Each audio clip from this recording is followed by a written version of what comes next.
સુરતના સની પટેલનો મૃતદેહ વતન લાવી દેવામાં આવ્યો। કતાર પ્લાન્ટ બ્લાસ્ટમાં જેમનું મોત નીપજ્યું હતું, સનીના ભાઈએ મૃતદેહની ઓળખને પણ કરી હતી। ભારતીય એમ્બેસીની મદદથી મૃતદેહને વતન લાવવામાં આવ્યું છે। અમદાવાદ એરપોર્ટ મારફતે મૃતદેહ લાવવામાં આવ્યો। સુરત સ્થિત નિવાસ સ્થાને મૃતદેહ લાવવામાં આવ્યું છે। પરિવારજનોમાં શોકનો માહોલ જોવા મળ્યો।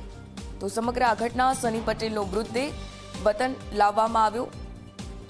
પ્લાન્ટ બ્લાસ્ટની આ ઘટના કતાર પ્લાન્ટ બ્લાસ્ટ થયું હતું તે દરમિયાન સની પટેલનું મોત નીપજ્યું હતું અને તે દરમિયાન સનીના ભાઈએ મૃતદેહની ઓળખ કરી હતી।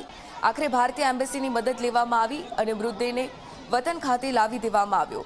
અમદાવાદ એરપોર્ટથી રોડ મારફતે આ મૃતદેહ લાવવામાં આવ્યો છે। સુરત સ્થિત નિવાસ સ્થાને મૃતદેહ પરિવારજનોને સોંપવામાં આવ્યો।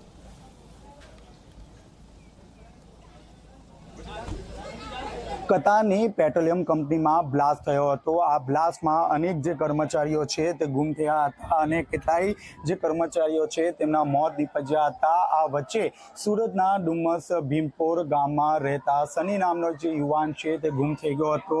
શરૂઆતના સમયે જે સની છે તે સનીનો પત્તો મેળવવા માટે તેનો જે ભાઈ છે તે રવિ ત્યાં પહોંચ્યો હતો અને તેની શોધખોળ હાથ ધરી હતી। જોકે તે દરમિયાન તેનો ક્યાંય પત્તો લાગ્યો ન હતો। ત્યારબાદ જે ભારતીય એમ્બેસી છે તેનો સંપર્ક કરવાનો પ્રયાસ કરવામાં આવ્યો હતો અને જે સની છે તે સનીને શોધખોળ હાથ ધરી હતી। આ દરમિયાન જે મૃતદેહ છે તે મૃતદેહમાં સનીની જે ઓળખ છે તે તેના ભાઈ રવિ દ્વારા કરવામાં આવી હતી અને ત્યારબાદ કતારથી જે સનીનો જે મૃતદેહ છે તે સુરત લાવવાની જે કામગીરી છે તે કરવામાં આવી હતી। મોડી રાતે જે સનીનો જે મૃતદેહ જે છે તે અમદાવાદ એરપોર્ટ ખાતે લાવવામાં આવ્યો હતો અને અમદાવાદ એરપોર્ટથી બાય રોડ સુરત તેમના નિવાસસ્થાન ખાતે લાવવામાં આવ્યો છે। આપ જોઈ શકો છો પરિવારમાં શોકનો માહોલ જોવા મળી રહ્યો છે કારણ કે લાડકભાઈઓ જે દીકરો સની જે છે ત્યાં બ્લાસ્ટમાં તેનું કરુણ મોત નીપજ્યું છે। ત્યારે આપ જોઈ શકો છો મોટી સંખ્યામાં જે ગ્રામજનો છે તે અહીં ભેગા થયા છે અને મહત્વની વાત છે કે હાલમાં ટૂંક સમયમાં સનીનો જે